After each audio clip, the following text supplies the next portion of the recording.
Depuis la nuit du 15 au 16 décembre 2020, durant laquelle elle s'est volatilisée du domicile conjugal de Cagnac-les-Mines, Tarn, Delphine Jubilard demeure introuvable.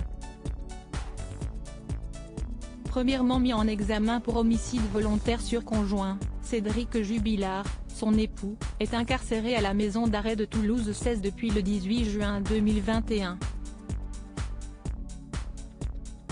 Unique suspect dans cette affaire judiciaire pleine d'interrogations, le mari de l'infirmière, et père de ses 2 jeunes enfants, continue de clamer son innocence avec l'aide de ses avocats. Dans l'espoir de donner un coup d'accélérateur à l'enquête, tous les protagonistes du dossier ont été conviés à une reconstitution de la nuit de la disparition de celle qui aurait eu 35 ans.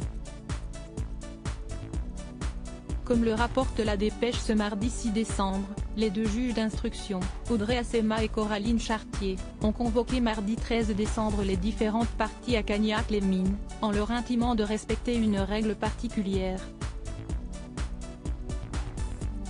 En note de bas de page, est précisé l'impératif suivant: nous vous informons que les téléphones de l'ensemble des participants ne seront pas admis dans le périmètre de sécurité. Cette mesure est mise en place pour éviter tout risque de fuite ou d'enregistrement, mais laisse sceptiques certains représentants de la loi, qui craignent qu'elle n'engendre des crispations supplémentaires.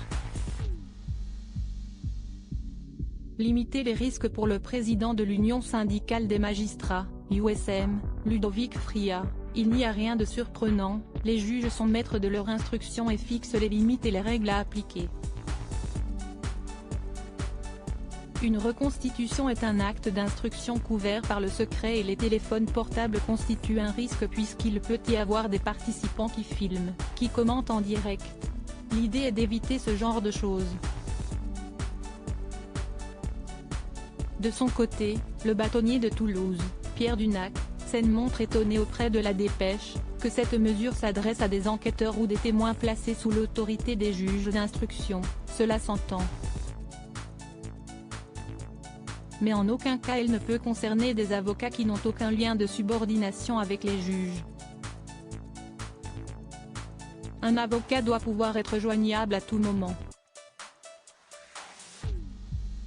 Ils n'ont donc pas à déférer à ce type d'injonction, a-t-il estimé.